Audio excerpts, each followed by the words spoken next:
Shalom, selamat malam Bapak Ibu rekan-rekan para pejuang pendidikan Kristen di seluruh Indonesia. Jumpa lagi dengan kami dari Majelis Pendidikan Kristen di Indonesia yang berkolaborasi dengan Barat Digital Ministry.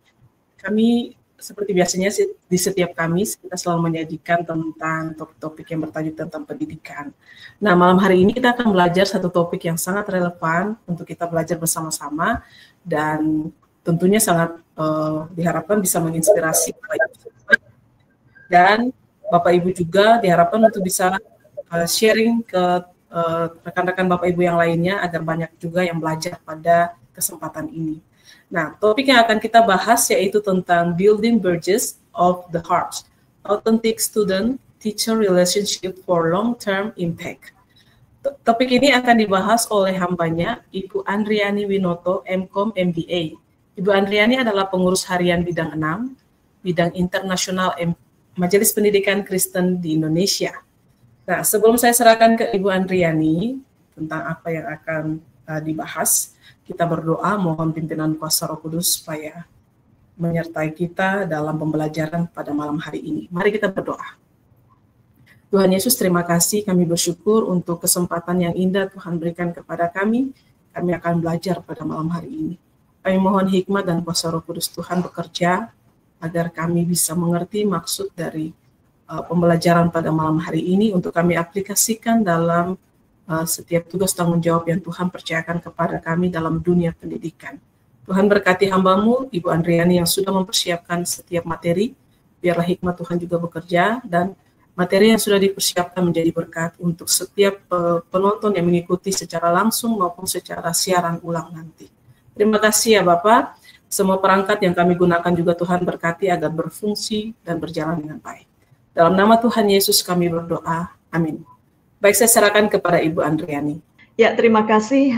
Shalom Bapak Ibu sekalian. Senang sekali boleh menyapa pada malam hari ini. Saya akan memulai dengan sebuah cerita. Cerita ini tentang seorang anak perempuan yang mungkin kita bisa anggap sebagai anak yang bermasalah. Usianya kira-kira 6-7 tahun begitu. Dia sangat temperamental, dia tidak mau belajar, dia bahkan kadang merusak barang-barangnya, dia mudah marah sehingga orang tuanya kesulitan. Bahkan guru-guru yang dikirim untuk mengajar dia juga give up. Sampai suatu kali anak ini berjumpa atau orang tuanya mengirim seorang guru yang bernama Anne Sullivan ke dalam hidupnya. Guru ini datang mencoba mengerti anak ini dan memang anak ini boleh dikatakan memiliki hambatan karena dia buta dan dia tuli sejak usia dini. Dan guru ini mencoba untuk memahami, dia mencoba untuk mengerti kenapa anak ini sangat frustasi, kenapa anak ini sangat mudah sekali untuk marah dan menolak untuk berelasi, berkoneksi dengan orang-orang sekitarnya. Dan guru ini kemudian mendampingi dia dan ingin fokus kepada anak ini. Bahkan dia meminta untuk mereka boleh tinggal bersama. Dan dia mencoba untuk membangun jembatan hati, mencoba untuk mengerti, mencoba untuk mendalami dan memasuki dunia anak ini. Dengan kesabaran, dengan ketekunan, dengan kasih yang boleh dikatakan hampir tak terbatas, akhirnya dia berhasil menembus dunia anak ini, dunia yang penuh dengan kegelapan, dunia yang penuh dengan kesendirian karena dia buta dan dia juga tuli. Dan akhirnya kita tahu bahwa anak ini berhasil bahkan menjadi seorang dosen, dia menjadi seorang penulis, dia menjadi seorang advocate untuk anak-anak yang mengalami kendala yang sama, yang buta dan yang tuli, dan dia menjadi seorang penulis yang bukunya banyak sekali dikenal di mana-mana. Kita tahu nama anak ini adalah Helen Keller. Dia bahkan menerima banyak penghargaan di dalam dan di luar negeri untuk jasa-jasanya. Dan kisah ini adalah bukti nyata bagaimana peran seorang guru melalui relasi yang dia bangun dengan seorang anak didiknya melalui dedikasi, maka dia berhasil mentransformasi dan mengubahkan hidup ini. Helen Keller mengatakan, the most important day I remember in all my life is one of which my teacher Anne Sullivan came to me. Hari yang paling penting di dalam hidupku adalah hari di mana guru Anne ini datang di dalam hidup saya. Bapak Ibu yang terkasih, kita ingat juga akan Mazmur 78 yang sebenarnya adalah sebuah amanat agung. Pemazmur di sini berbicara bagaimana kita perlu untuk mewariskan, menceritakan perbuatan-perbuatan Tuhan, karya Tuhan yang ajaib kepada generasi kita. Dan tentunya tidak berhenti kepada generasi kita, juga kepada generasi selanjutnya. Dan alangkah indahnya bila generasi selanjutnya itu pun boleh menyampaikan kepada generasi-generasi yang berikutnya akan karya Tuhan, akan kasih Tuhan, akan puji-pujian bagi kemuliaan Tuhan. Dan Bapak Ibu, kita tahu bahwa itu adalah merupakan suatu amanat bagi kita sebagai seorang pendidik. Mazmur 78 berbicara bukan hanya untuk satu periode. Mazmur 78 adalah berbicara mengenai dari generasi ke generasi. Sebuah dampak yang sangat panjang. Dan banyak penelitian terkait dengan dampak panjang dari sebuah pendidikan yang sudah dilakukan. Salah satunya yang sangat terkenal, Bapak Ibu yang bergerak di bidang pendidikan tentunya pernah mendengar nama John Hattie yang dia membuat penelitian tentang faktor-faktor apa yang sebenarnya mempengaruhi kesuksesan atau prestasi akademik. Apakah misalnya kurikulum, apakah misalnya jumlah murid di dalam satu kelas, apakah mungkin misalnya jumlah hari libur yang diberikan supaya anak-anak itu enjoy dan tidak stres dan lain segala macam. Tetapi yang menarik adalah dari hasil penelitiannya, dan ini adalah penelitian yang sangat luas dan sangat banyak dalam sisi sampel gitu ya Bapak Ibu, menemukan bahwa salah satu faktor yang paling berpengaruh Bapak Ibu adalah relasi, tentunya relasi yang positif dari guru dan murid. Bahwa relasi positif guru dan murid ini akan memberikan hasil yang di atas rata-rata terhadap pencapaian seorang murid. Dan bukan hanya pada 1 tahun, tetapi dampak ini setelah ditelusuri bahkan berdampak hingga waktu yang panjang. Jadi kalau relasi itu dibangun dengan baik, katakanlah pada usia dini ataukah pada jenjang SD, maka pencapaian prestasi itu masih akan terus berlanjut bahkan hingga anak itu pada jenjang-jenjang yang di atasnya. Demikian juga penelitian di sini dari Freeland, kemudian juga ada Robert Pianta dan banyak peneliti yang lain yang mengkonfirmasi Bapak Ibu bahwa hubungan guru dan murid yang positif itu berkontribusi terhadap bukan hanya perkembangan akademis tetapi juga perkembangan sosial emosional siswa, dan bahkan meningkatkan keterlibatan anak-anak ini di sekolahnya, artinya di komunitasnya, dan mengurangi atau menurunkan masalah perilaku yang mungkin muncul. Dan bahkan menumbuhkan semangat belajar yang genuine, artinya yang dari anak itu sendiri. Jadi anak ini bukan semangat belajar karena dikejar-kejar oleh orang tuanya atau oleh gurunya, tetapi timbul semangat motivasi belajar dari anak-anak itu sendiri. Dengan kata lain, bahwa riset telah menunjukkan pentingnya peranan sebuah relasi positif antara guru dan murid di dalam hal akademis, di dalam pembentukan karakter, sikap, dan perilaku. Dan ini dampaknya adalah bukan hanya dalam waktu yang pendek, tetapi dalam waktu yang panjang, Bapak Ibu. Nah, tentu pertanyaan berikutnya adalah bagaimana kita membangun relasi tersebut. Nah, saya memakai ilustrasi jembatan begitu ya Bapak Ibu, bridges to the heart begitu, jembatan atau jembatan relasi.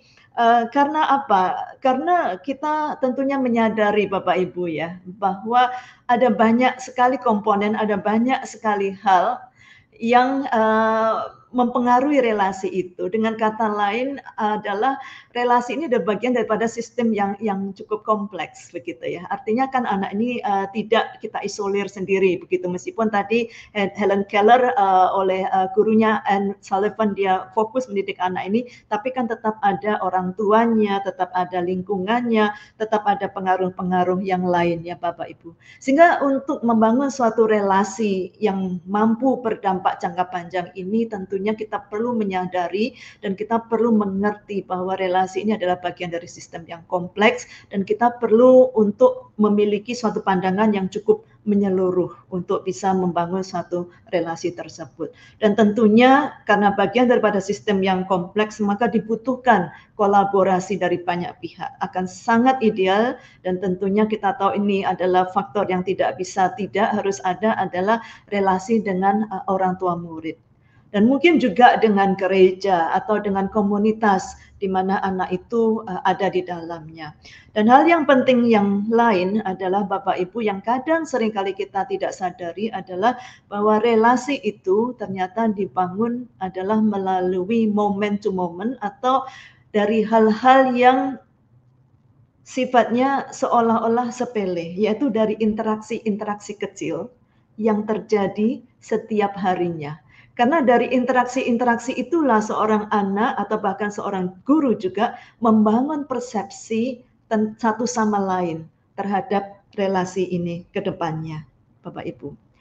Dan tentunya kita berharap bahwa relasi ini tidak menciptakan ketergantungan, tetapi menumbuhkan rasa aman. Sehingga relasi ini boleh menjadi suatu relasi yang berlangsung di dalam suatu waktu yang jangka panjang. Dan yang tidak kalah penting juga Bapak Ibu, ada banyak faktor yang lain, tetapi keterbatasan waktu, maka saya meng-highlight beberapa hal, yaitu bahwa di dalam relasi ini perlu mempunyai suatu tujuan yang sama. Jadi anak pun perlu menyadari apa yang ingin dicapai melalui relasi tersebut, Bapak Ibu. Dan tentunya untuk itu semua perlu upaya yang intensional. Kita tidak bisa mengharapkan bahwa sekali lagi akan terjadi dengan sendirinya karena anak ini ada di kelas kita, lalu kita dengan otomatis akan memiliki relasi yang baik dengan dia, atau orang tua pun akan memiliki relasi yang baik dengan kita karena anaknya di kelas kita. Tentunya tidak Bapak Ibu, perlu upaya yang intensional, perlu saling pemahaman dan perlu kita untuk benar-benar mengerti tujuan dan bersama membagikan tujuan itu dengan orang tua dan dengan murid, apa yang ingin kita bersama capai melalui kebersamaan kita ini. Dengan demikian Bapak Ibu, membangun relasi di mana ada saling percaya, rasa aman, dan yang boleh menumbuhkan atau menghasilkan buah-buah yang manis di jangka yang panjang, itu sangat penting untuk kita membangun. Yang pertama adalah kepercayaan. Relational trust yang kita sangat perlu bangun. Ada satu penulis yang dengan sangat baik menyatakan bahwa kepercayaan di dalam suatu relasi itu tidak dibangun melalui strategi atau teknik saja. Jadi seringkali kita, oke, tekniknya apa, lalu kita ingin belajar bagaimana kita melakukannya. Tetapi yang lebih penting adalah adanya sentuhan hati, adanya empati, kemampuan kita untuk merasakan apa yang dirasakan oleh anak didik kita. Adanya komitmen Bapak Ibu untuk kita terus hadir dan kita untuk bersama-sama berjuang di dalam merajut komunikasi dan relasi ini. Adanya kasih sayang, kemudian adanya juga kemampuan untuk mengampuni atau memaafkan. Memang kita menyadari bahwa di dalam relasi tentu akan ada jatuh bangun ya Bapak Ibu, dan karena itu dibutuhkan suatu komitmen untuk kita terus saling mengasihi, kita terus mengampuni dan mendorong pertumbuhan anak didik kita. Ketika murid kita menyadari bahwa kita tulus mengasihi mereka, maka mereka akan mudah untuk lebih percaya kepada semua apa yang kita sedang kerjakan bersama-sama untuk kebaikan dia. Dan tentunya Bapak Ibu, untuk menumbuhkan sebuah relasi yang otentik, tidak bisa tidak, maka kita harus berpusat kepada Kristus. Kita tidak membangun relasi untuk kepentingan diri kita. Kita tidak memanfaatkan relasi itu, bahkan untuk hal yang mungkin baik, yaitu pencapaian prestasi belajar, begitu ya. Itu hal yang baik, tetapi kalau itu menjadi tujuan akhir, maka sebenarnya itu adalah bukan sesuatu hal yang sebenarnya menjadi tujuan utama kita, yaitu melaksanakan amanat agung yang Tuhan berikan untuk menolong anak-anak kita mengalami perjumpaan dengan Kristus, menolong mereka untuk bertumbuh di dalam Kristus, menolong mereka untuk berbuah bagi Kristus, dan bahkan buah itu juga menjadi suatu buah di mana mereka boleh melanjutkan kepada generasi-generasi yang selanjutnya, Bapak Ibu. Nah, tentunya di dalam kita mengupayakan mencapai hal-hal tersebut, ada banyak hal yang kita perlu waspadai. Kita tentunya ingin sebagai pendidik Kristen bahwa relasi kita memiliki fondasi yang kuat, yaitu berpusat dan berfokus kepada Kristus. Tetapi seringkali kita menyadari relasi itu banyak sekali hambatannya. Kita seringkali mungkin merasa hampir give up dengan anak didik kita. Kita seringkali mencoba berbagai cara, tapi kita belum menemukan bagaimana kita menolong anak-anak itu bertumbuh, bahwa seolah-olah tidak ada pertumbuhan, apalagi buah-buah yang kita harapkan. Nah, disinilah Bapak Ibu ada 3 hal, tentunya ada banyak hal dari pengalaman Bapak Ibu sekalian. Mungkin ada hal-hal yang Bapak Ibu boleh renungkan dan bersama-sama untuk menyadari apa yang menjadi hambatan di dalam kita menjalin suatu relasi. Dan bukan hanya sekedar relasi, ya relasi yang benar-benar otentik, yang menolong anak-anak itu boleh melihat Kristus di dalam dan melalui relasi kita dengan Dia. Ada 3 hal yang saya tulis di sini. Yang pertama adalah ketergesaan, Bapak Ibu. Kita hidup di dunia yang serba cepat, serba instan gitu, di mana kita ingin segera ada hasil, begitu ya. Tapi relasi tidak bisa dibangun di dalam waktu yang sesingkat-singkatnya. Relasi adalah suatu proses. Dan karena itu kita membutuhkan anugerah Tuhan untuk bersabar dan bersandar kepada kekuatan Roh Kudus untuk melihat benih yang mungkin tidak terlihat itu pelan-pelan bertumbuh dan menghasilkan menjadi satu tanaman yang boleh nantinya bertumbuh dan menghasilkan buah-buah yang indah. Dan yang kedua adalah kekhawatiran atau keletihan kita sendiri. Pekerjaan kita sebagai pendidik, sebagai guru, atau mungkin sebagai kepala sekolah, atau sebagai leaders, seringkali menuntut memang banyak energi, banyak perhatian, banyak hal yang harus kita kerjakan, baik kurikulum, mungkin tugas-tugas, kemudian tuntutan-tuntutan yang ada. Nah, jika kita tidak hati-hati, kita akan mudah sekali menjadi letih, Bapak Ibu. Dan mungkin juga ada banyak kekhawatiran, mungkin kita merasa kita tidak melihat hasil dari apa yang kita kerjakan. Sehingga kekhawatiran itu akhirnya merampas sukacita kita di dalam melayani dan mengasihi anak didik kita. Kekhawatiran itu membuat kita sekali lagi seringkali menjadi kurang dapat bersikap empati, kurang lagi dapat hadir secara emosional maupun secara fisik pada anak-anak kita. Dan yang berikutnya adalah kadang kita menjadi kehilangan fokus dan tujuan. Kadang kita menjadikan program kita, kegiatan kita, semua upaya yang kita lakukan. Dan sekali lagi itu tidak selalu hal yang buruk.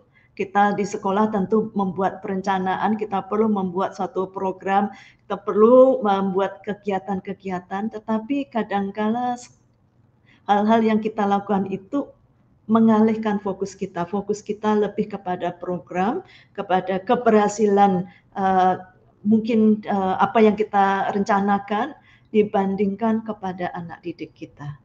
Nah, saya tidak tahu apa yang menjadi pengalaman Bapak Ibu sekalian, tetapi mari kita bersama mewaspadai 3 hal ini, karena ini seringkali mengalihkan fokus kita.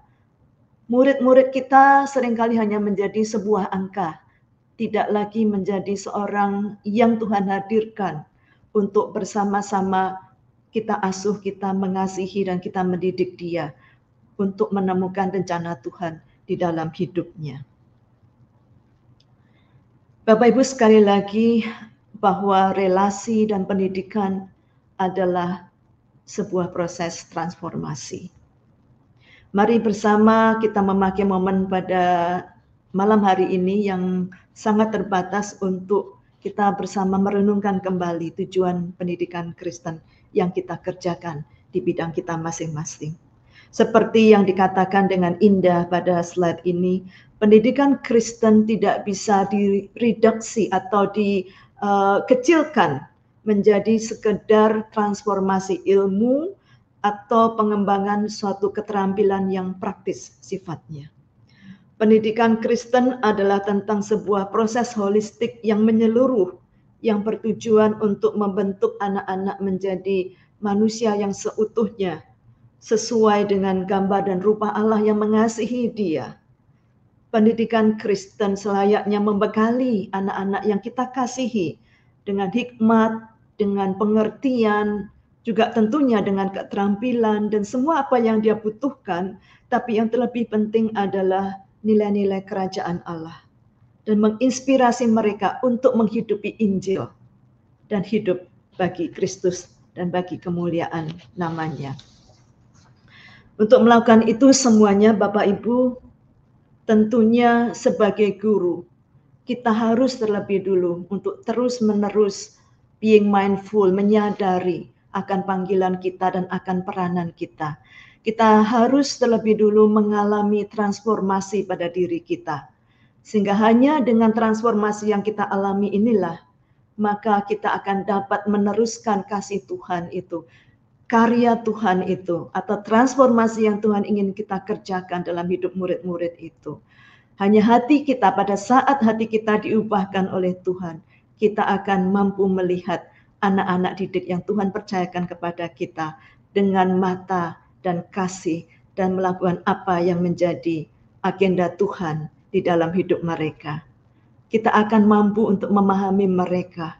Kita akan membimbing mereka dengan hikmat yang daripada Tuhan, dengan kekuatan dan anugerah Tuhan untuk menjadi pribadi-pribadi yang sungguh boleh mengasihi Tuhan, yang memiliki iman, yang memiliki pengharapan di tengah dunia yang penuh dengan ketidakpastian, dan yang mengasihi Tuhan dengan segenap hati, jiwa, dan kekuatan mereka, dan yang mengasihi dunia yang Tuhan percayakan untuk bersama kita redeem bagi kemuliaan kerajaan-Nya.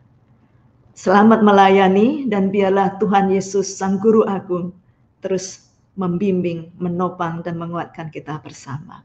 Terima kasih, Tuhan Yesus memberkati. Terima kasih Bu Andriani untuk pemaparan materi yang sangat menginspirasi dan memberkati pada malam hari ini. Karena kita cukup terbatas dengan waktu, kita langsung saja kepada pertanyaan yang sudah masuk, Ibu. Baik. Saya ingin membacakan pertanyaan tentang ini. Bagaimana cara membangun hubungan autentik antara guru dengan siswa yang sulit dijangkau secara emosional atau memiliki trauma? Ya, pertanyaan yang sangat baik ya, dan mungkin banyak dari kita yang merasakan atau pernah mengalami hal tersebut. Saya percaya tentunya kita perlu berdoa, itu adalah hal yang tidak boleh kita lupakan. Kita kadang secara otomatis respon kita adalah mencari cara untuk langsung gitu ya. Jadi kita buat begitu, langsung kita mencari caranya apa, tekniknya apa, kemudian strateginya apa, siapa yang dapat menolong begitu ya. Tetapi pada saat kita sungguh berdoa dan menyerahkan anak yang Tuhan kasihi ini kepada Dia dan pimpinannya, saya percaya akan ada cara yang Tuhan boleh pakai melalui kita. Kita tidak pernah bisa mentransformasi atau mengubahkan seorang anak. Hanya Tuhan yang dapat melakukannya. Dan karena itu yang pertama tentunya hubungan relasi kita dengan Tuhan itu menjadi sangat yang penting. Dan yang kedua adalah kita perlu untuk mengerti dengan pimpinan Tuhan, perlu untuk mengerti anak ini. Dengan seperti tadi ilustrasi yang saya pakai, maka adalah menarik sekali yang dilakukan oleh guru ini adalah dia mencoba untuk memahami anak ini. Karena kadang-kadang anak itu belum memiliki kemampuan untuk bisa mengekspresikan baik emosinya maupun apa yang dialaminya gitu. Kita sebagai orang dewasa kadang juga memiliki kendala di dalam mengekspresikan emosi kita, apalagi itu menjadi satu hal yang sifatnya trauma misalnya begitu. Karena mungkin kita tidak dilatih untuk hal itu begitu. Nah, ekspresi yang muncul adalah mungkin seperti yang awalnya Helen Keller lakukan, misalnya mengekspresikan rasa marah dengan membanting barang, merusak, dan lain segala macam, karena tidak mampu mengartikulasikannya. Dan tentunya yang dapat kita lakukan adalah kita perlu memahami anak ini, dan karena anak ini adalah melalui banyak hal, jadi tentunya kita perlu menggali latar belakangnya, mungkin kita berbicara dengan keluarganya, mencoba untuk merangkul, mengerti mereka, mungkin ada pihak-pihak lain yang pernah terlibat, mungkin anak ini dititipkan dengan pihak lain, caretaker begitu, kita perlu untuk memahaminya.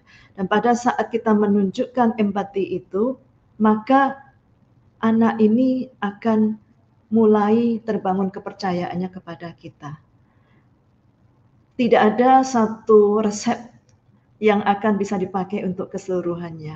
Tetapi pada saat kita membangun empati, pada saat kita percaya sepenuhnya bahwa Tuhan akan menolong dan menuntun kita, maka akan ada banyak cara, dan tentunya banyak sekali sekarang ini tenaga-tenaga profesional. Saya tidak mengatakan mereka tidak penting, peranan mereka sangat penting, baik itu psikolog atau mungkin dokter dan lain segala macam, yang bersama-sama kita kolaborasikan untuk benar-benar bisa membimbing anak ini. Begitu Ibu. Dan memang prosesnya sekali lagi tadi tidak bisa tergesa-gesa dan tidak bisa cepat. Kita maunya sekali ketemu psikolog langsung semua masalahnya selesai begitu. Mungkin bisa, tetapi itu tidak akan menjadi sesuatu hal yang long term. Yang kita inginkan tentunya adalah perubahan yang sifatnya itu adalah jangka panjang, yang memiliki dampak dan yang menumbuhkan kesadaran dari diri dari anak itu. Kalau kita melihat model Tuhan Yesus, yang dia lakukan seringkali adalah dia bertanya begitu ya. Dia tidak langsung menguliai atau dia tidak langsung melakukan mujizat begitu. Tetapi dia membangun dialog. Begitu. Dia membangun suatu jembatan relasi. Karena dia ingin memulihkan, bukan sekedar melakukan suatu mujizat. Demikian juga dengan anak-anak, kita cenderung hanya ingin menyelesaikan suatu masalah. Tetapi kita kadang lupa fokus kita pada tools untuk menyelesaikan masalah. Sehingga kadang kita lupa bahwa fokus kita seharusnya adalah pada anak itu sendiri. Dan membawa dia untuk sampai pada satu relasi, yaitu mengenal kepada Tuhan yang mengasihi dia. Mudah-mudahan menjawab. Terima kasih. Baik, terima kasih Bu Andriani. Kita lanjut ke pertanyaan yang terakhir, Ibu. Ini pertanyaannya cukup mendalam tentang mungkin kemampuan guru ya, gitu ya, Bu ya. Saya bacakan pertanyaannya. Apakah secara realistis setiap guru mampu menjalin hubungan personal yang mendalam dengan semua siswanya? Dan apakah hal itu memang menjadi panggilan rohani serta tanggung jawab pendidik dalam terang kasih Kristus? Ataukah justru tantangan ini mengundang kita atau guru untuk mendefinisikan ulang makna kedalaman relasi, Bu? Bukan dalam jumlah, melainkan dalam kualitas kehadiran, ketulusan, dan perhatian yang diberikan kepada setiap siswa yang Tuhan percayakan kepada kita. Mungkin bisa ditanggapi. Terima kasih. Ini pertanyaan yang baik begitu ya. Dan saya rasa idealnya tidak memilih antara quality atau quantity. Idealnya adalah kita bisa untuk melakukan semuanya ya. Kadang-kadang mungkin ada yang berpikir, nah kelas saya ini mungkin 30 lebih begitu. Bagaimana kita bisa membagi waktu ya? Saya rasa sebenarnya bisa. Karena itu tadi saya salah satunya adalah kita perlu intensional.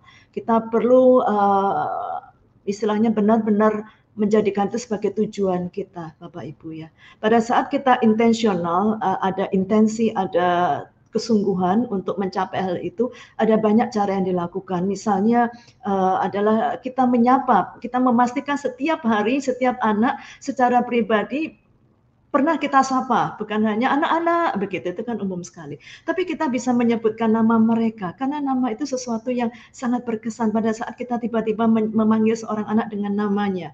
dan anak itu merasa menjadi sesuatu yang personal, Ibu. Sehingga bisa saja kita berdiri di pintu, menyapa setiap anak, atau pada waktu kita pulang, kita benar-benar mengambil waktu untuk secara personal menyapa setiap anak. Dan saya rasa itu ada satu hal yang bisa dimulai dan yang sederhana, dan yang tidak membutuhkan istilahnya pelatihan khusus dan lain segala macam.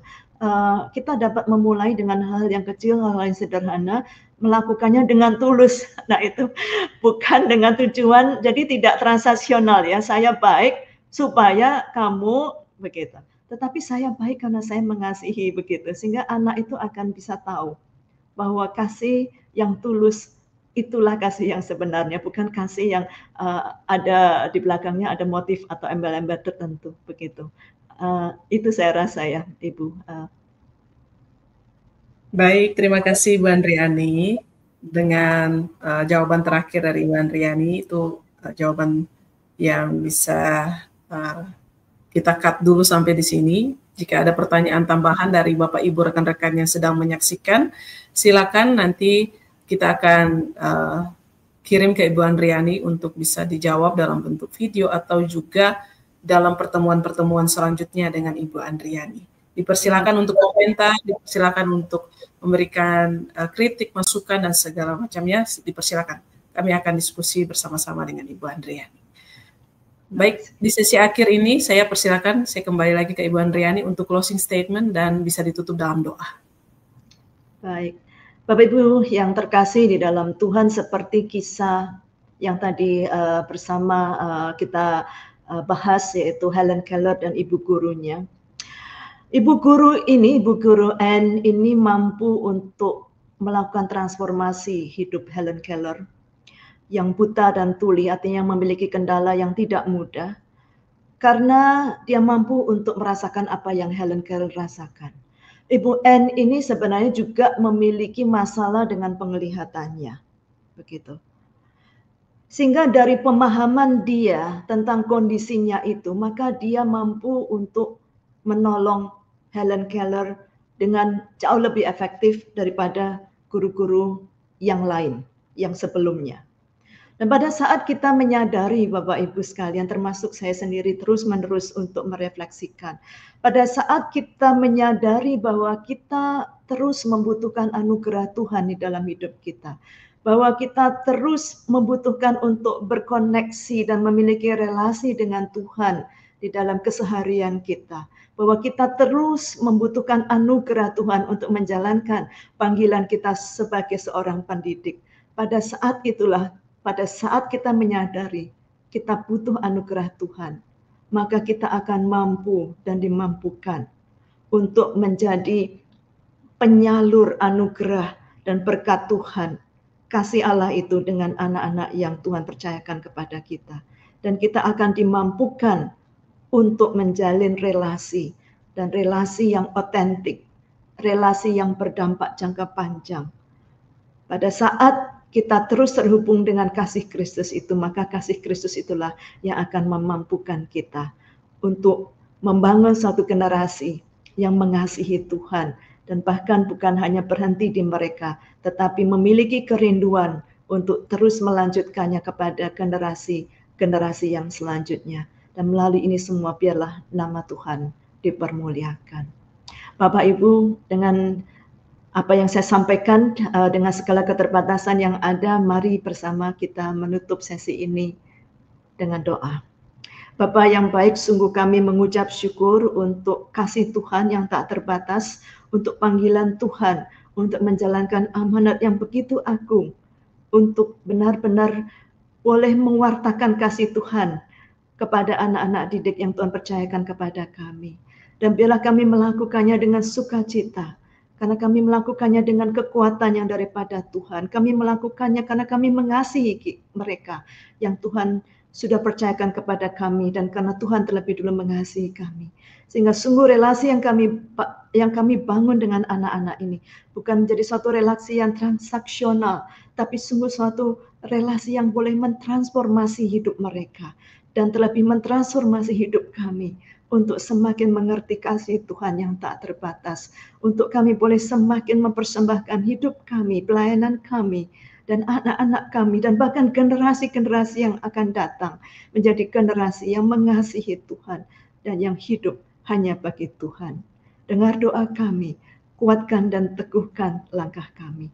Hanya di dalam nama Tuhan kami Yesus Kristus, kami sudah berdoa dan mengucap syukur. Amin. Tuhan Yesus memberkati. Terima kasih sekali lagi Bu Andriani. Kita bersyukur untuk pemaparan materi yang sangat luar biasa, memberkati kami kita semua. Dan Bapak Ibu jangan lupa di-share kepada rekan-rekan Bapak Ibu yang lainnya supaya banyak orang juga belajar dan diberkati melalui sharing atau pemaparan materi yang disampaikan oleh Ibu Andriani. Sekali lagi Ibu Andriani, Tuhan memberkati dalam setiap tugas tanggung jawab pekerjaan dan pelayanan yang Tuhan percayakan Bu. Dan sampai jumpa lagi di minggu depan dengan narasumber dan topik yang berbeda. Selamat malam, Tuhan Yesus memberkati.